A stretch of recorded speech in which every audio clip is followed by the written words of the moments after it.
Cash-a-maniacs.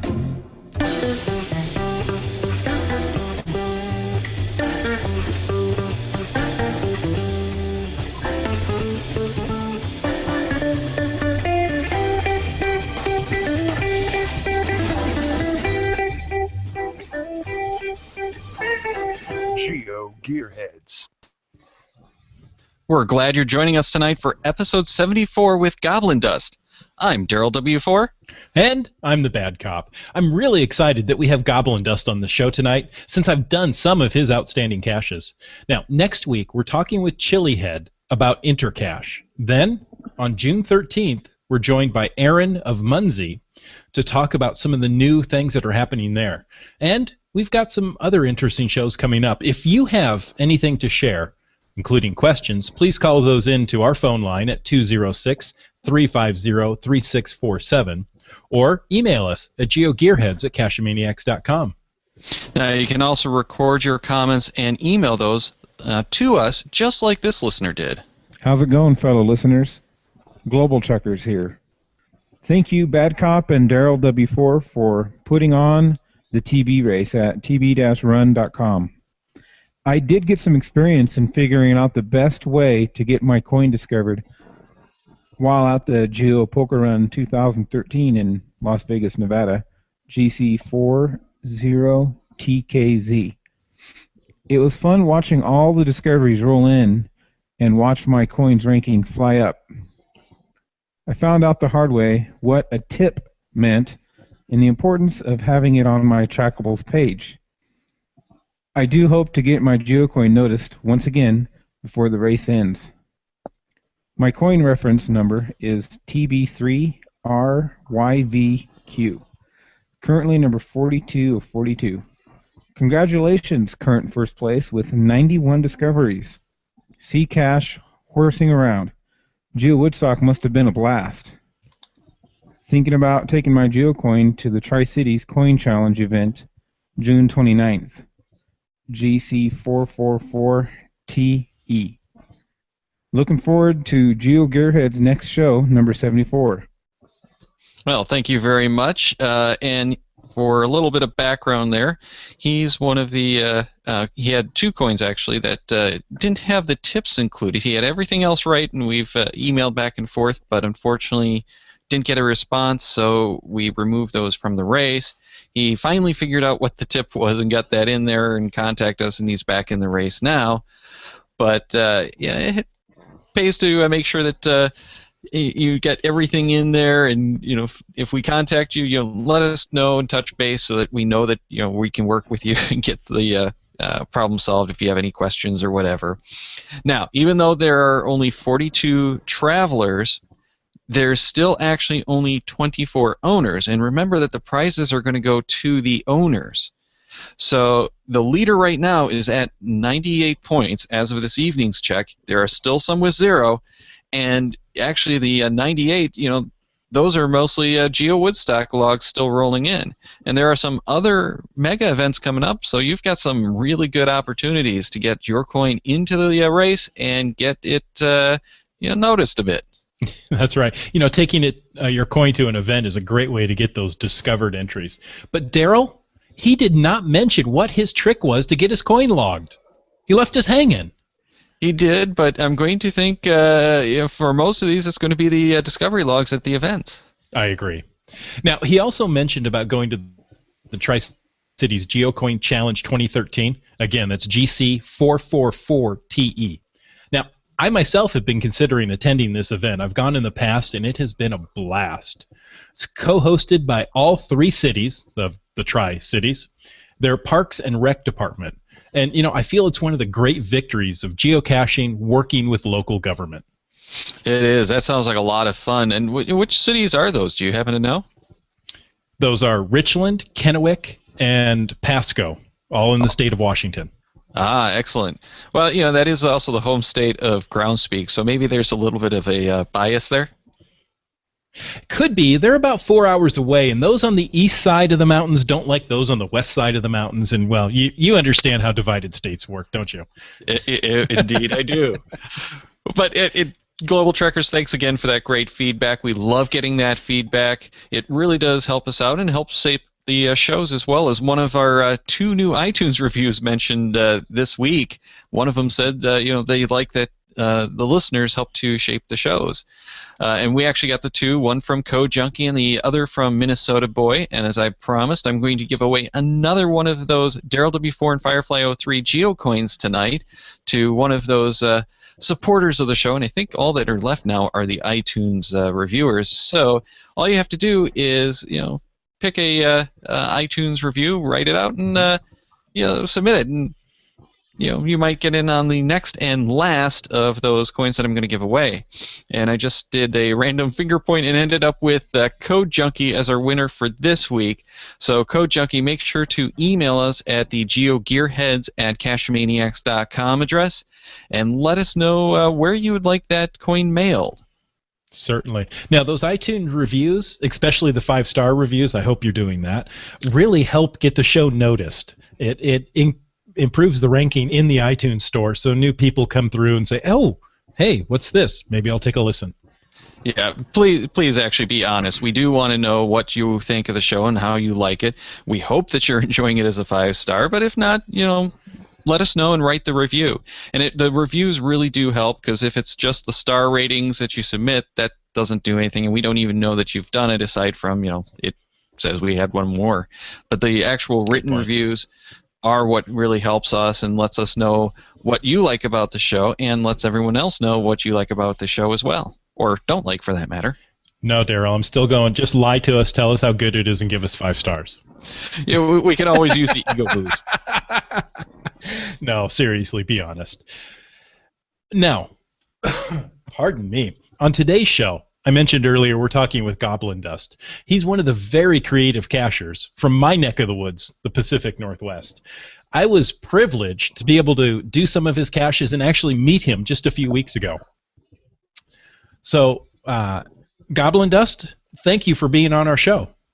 Well, thank you guys for inviting me. And I have to say, you have some of the best caches I have ever done. So thank you for that. Well, thank you. I appreciate the compliment on that. Now, you remember I did one of your caches, and you just happened to wander up as I was trying to figure it out. And which cache was that? That was called Goat. Oh, yes, I remember that. And we had a nice talk after that. But while I was working on it, and the hint, you helped me work out the hint, because apparently your brain works a little different than mine. I think I would have gotten it eventually, but then again. That's true. I do agree. I do think in a different way, so it's a little difficult for me to figure things out for other people, because that's the way I would figure it out. Yeah. Now, let's see. That day, I think I did 4 or 5 of your caches. And I think that's mainly what I focused on that day. Since I was up in that area, I took the time and did just the goblindust caches. Now, one of the ones I did was Go for a Blow. That's GC30EHC. Did another one called the Super Pages. That's GC3863H. Goat, that we just mentioned, GC2Q1RT. And the other one is 13467 Seatel Boulevard. That is GC41T5F. Now, that one you said we could talk about a little bit. I don't want to give too much away, but all of these caches that I just mentioned are at local businesses. And I find that to be utterly amazing, that somehow you have coerced all the local business people to allow caches at their locations. Well, yes. The thing with most of my caches I do is if I put them out somewhere where they aren't protected, they would probably get destroyed pretty quickly, and if they're semi-intricate. So I do have to make sure that either at a local business or very close to them, so they can kind of watch over them and they won't get vandalized. Nice. Now this one, 13467 Seatel Boulevard. This has to be one of the largest cache containers I have ever seen. It is one of the spots that I think, I'm going to have to remember it next time I'm stuck with some huge travel bug that I don't know where to put. Yeah, that is rather a huge one. That must be about 75 cubic feet in there or something. Exactly.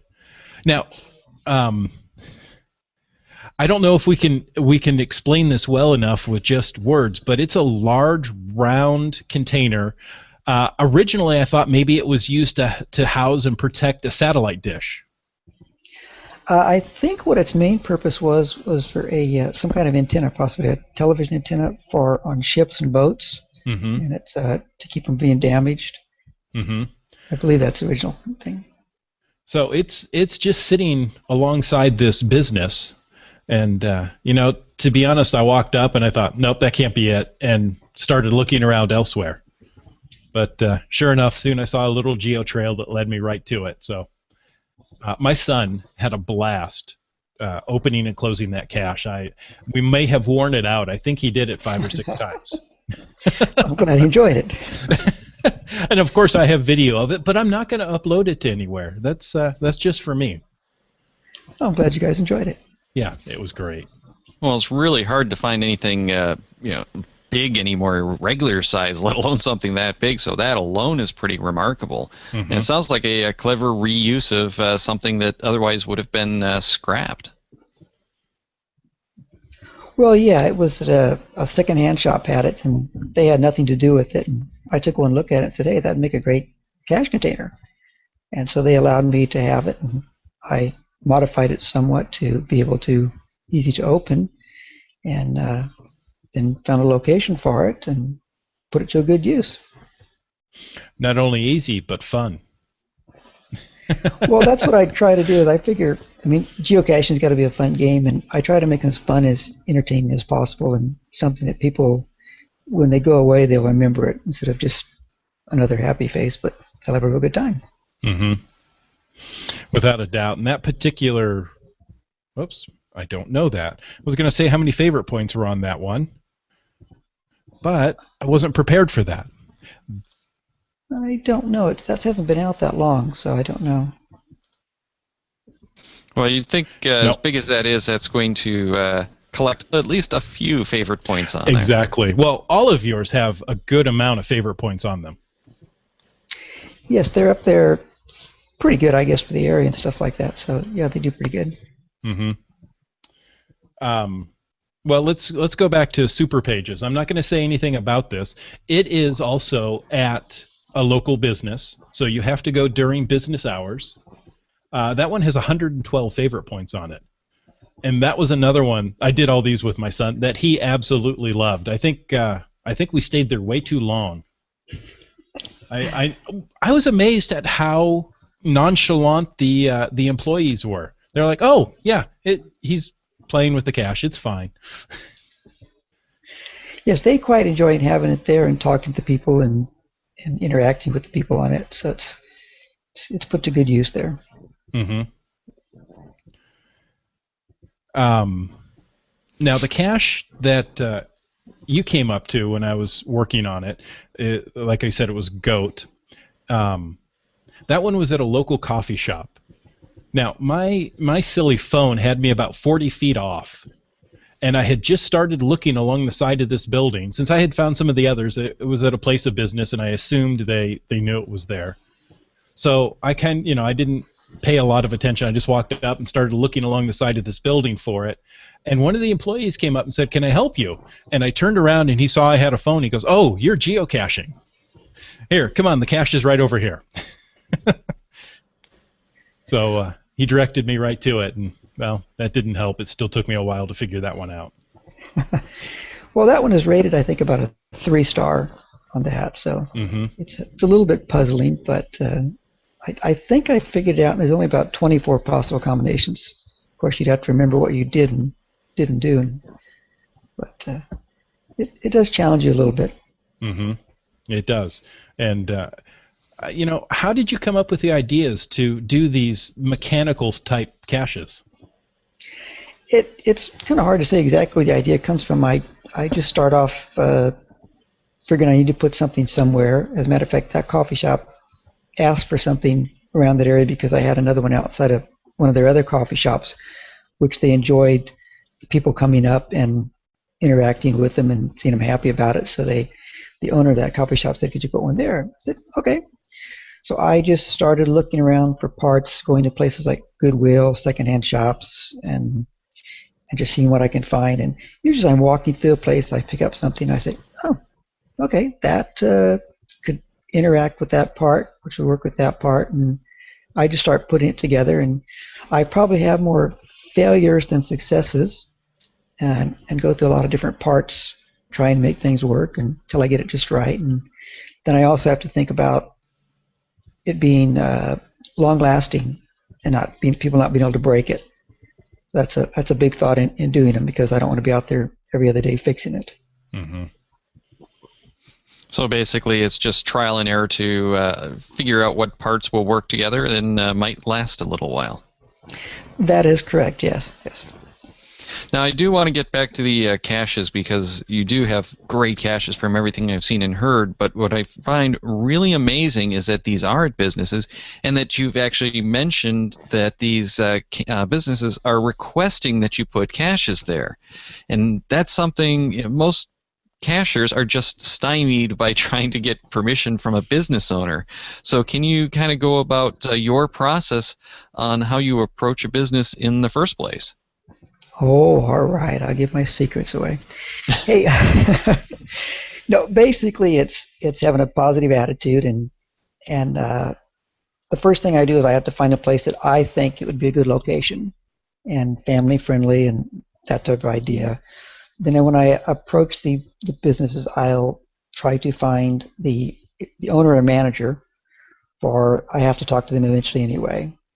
And once I can get in touch with them now, a lot of them will say, "Well, call them," or something, which I've found by rejection-wise that's a bad thing to do, because you can't explain geocaching or a cache over the telephone. So you really have to go in person. I found it's good to take a picture of what the cache is, and so you can show them what it is, where it physically, how much room it'll take, the outside or in their parking lot or whatever. And I found another thing they're concerned about is security, about people just coming up at all hours, or what kind of people are going to come up. But when I talk to them about, cachers, that they're business people, they're family people, that there's not too much of a worry on that aspect, and the cachers are also concerned if they see somebody nosing around, they would actually do something about it too. So that's a big help to them to overcome their concern about something tearing into their stuff too. And then they're always concerned too about whose responsibility is the container, which I explain to them, "It's mine. If it gets destroyed, don't worry about it." And I don't always get a yes, but I find that I do get quite a few of them. And then I find that if I get a no, that's because I think there must be a better place somewhere else. So that's basically what I do. Well, one of the things that I found interesting in that description is you're actually taking photos of the cache. So you're basically building the cache before you even have the permission, and then asking the permission once they can see what that container is. Well, that is correct. And so I have to build it so it can fit at any kind of place, because naturally I don't want to tear it all apart again, because some of them take lots and lots of hours and a lot of money to put together. So you do have to kind of make it a little bit generalized and then just fit it into their area, which is a little bit of a challenge. Well, certainly one of the advantages that you're going to have over someone who just wants to place a lock and lock box is that yours are much more creative caches, where it's obvious that people have put some effort into the container rather than just pick something off the shelf and maybe spray painted it or something like that. Well, yes, there's a lot more work and effort into them. Although even lock and box and micros are still exciting to do and fun to find, and so there's a need for everything out there. That's for sure. Sure, but I think from the business owner's perspective, that might be an advantage. Is you've got something that obviously has had some effort put into it. It's something that has a meaning to you as the hider, and therefore it might be something that they're willing to connect with a little bit more as well. Well, I will agree with you in that, because when people are happy, the owners of the businesses are happy too. It's just, what is it, laughter's contagious type thing. They like it a lot when the people come up smiling, even though of course they're all walking away, and It's just the goodness of it that they enjoy too. And you're right, if it's creative, they talk about it more. The creative ones, since there's only a small percentage of them compared to the regular caches, that people do enjoy and find them. And so it works for everybody. Mm-hmm. And if you're getting that extra foot traffic up to a business, more than likely they're going to buy something. Well, that's possible. I don't know. Since it's a non-commercial game, I stay away from that part of it. Well, that's true, but I mean, if I owned a business, I'd look for any way to get extra foot traffic. Well, that would make sense. But like I said, I go in on the deal that it's just going to make people happy and it's an enjoyable game, and so that's why I approach it from with them. Yeah, that's probably a good idea to not kind of imply that they're going to get additional sales out of it, because a lot of cashers aren't going to stop and buy something, but a lot of them probably will. So it's going to be a win-win, and you get more traffic and more exposure. Mm-hmm. Well, I guess that's true. Like the main thing is for people to get there and enjoy it. That's what we all want them to see. That's what I enjoy creating the caches. It's a mental challenge to see what'll work, and it can be a little frustrating sometimes that a part doesn't want to work, but it's fun to put together.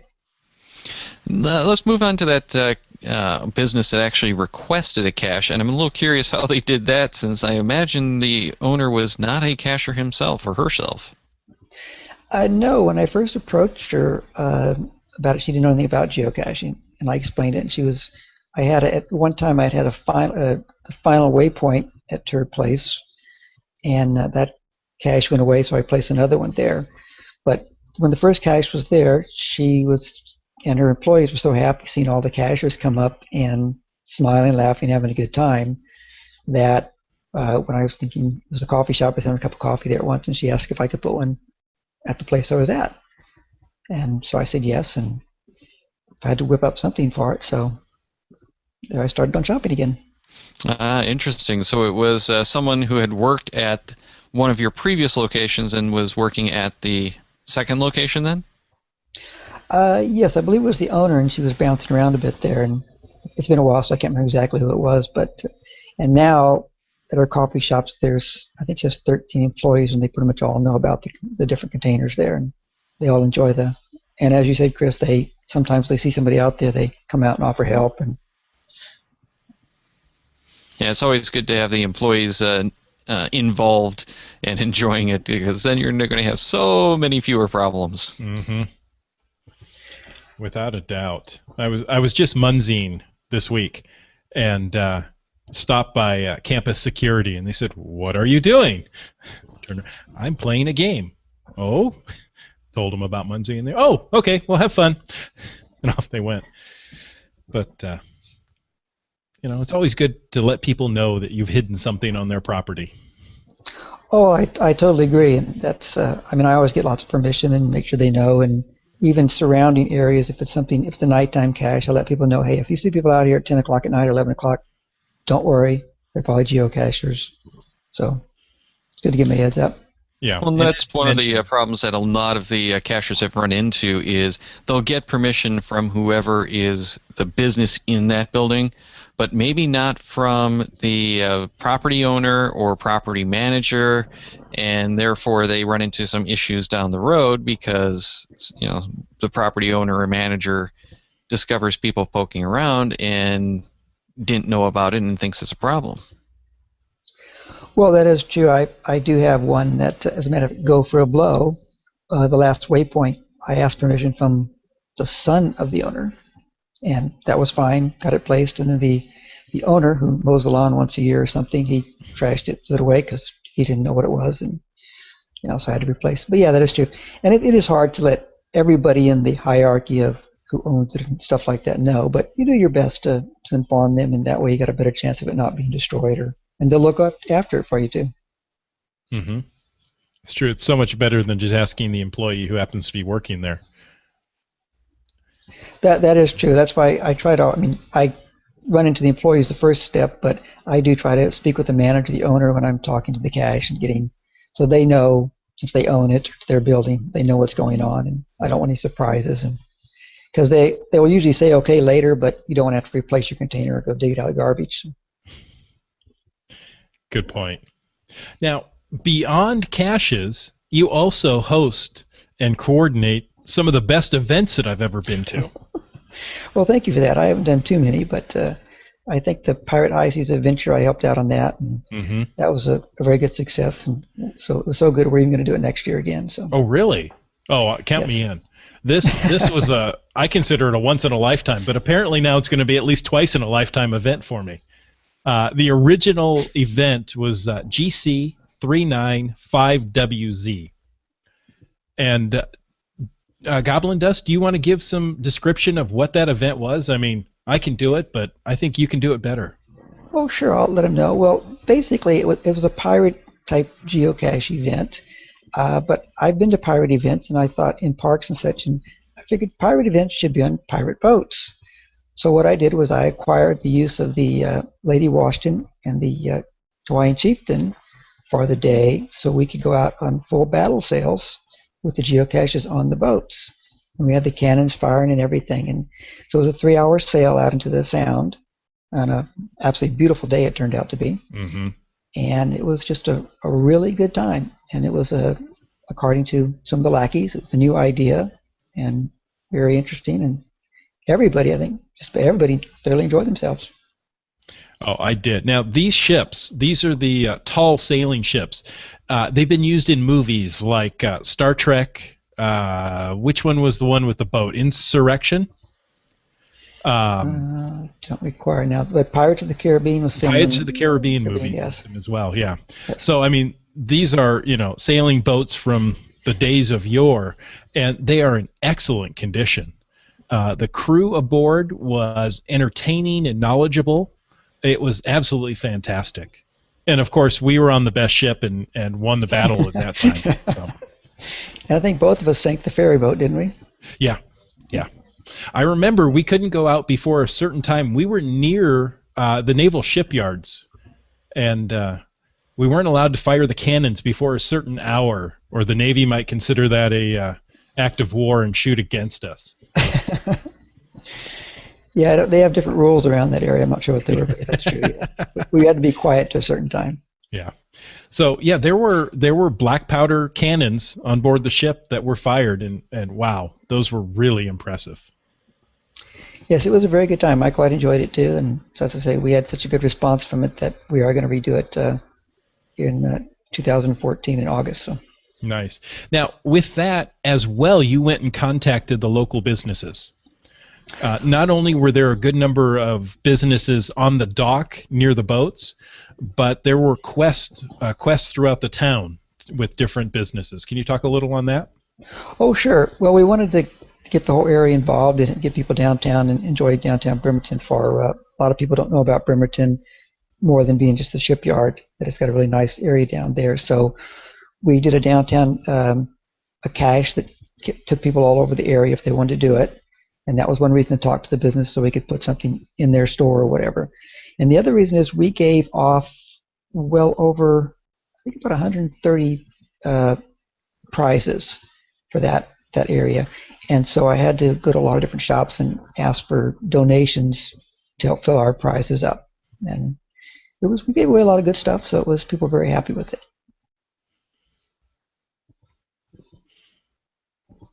Now, it sounds like both for the events and for the caches, a lot of your inspiration is coming from things that already exist, whether it be something that you find in a secondhand store or a great experience that you think others might want to come and partake in. So is that really where most of your great cache ideas come from? Yeah, a lot of, like you say, it's something that's of garbage to somebody, and I can take and make something out of it.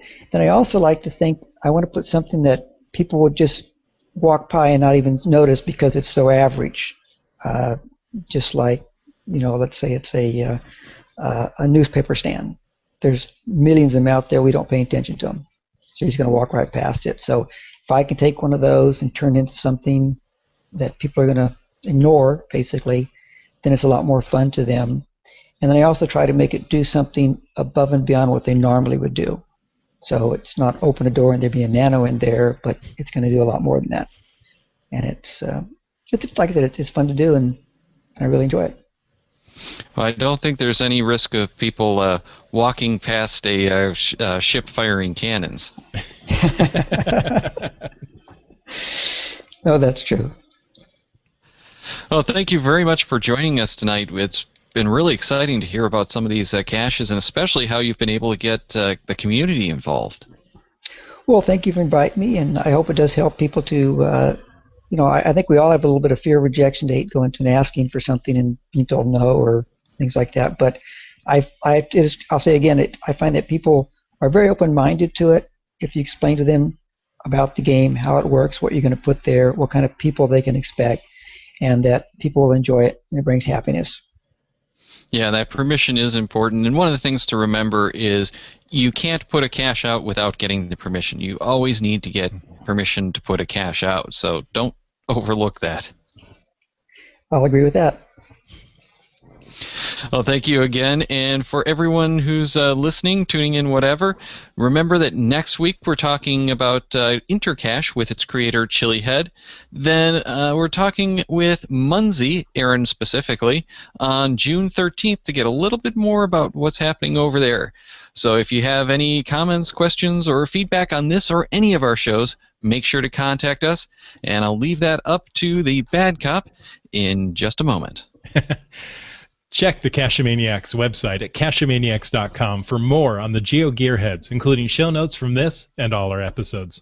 We love hearing from our listeners, so leave us feedback by calling 206-350-3647, by emailing geogearheads at cachamaniacs.com, or through social media.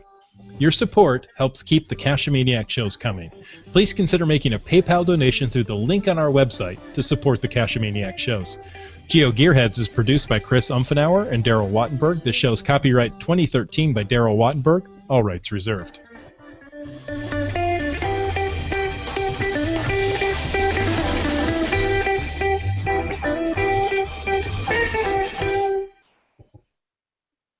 Cash with a Cachamaniac.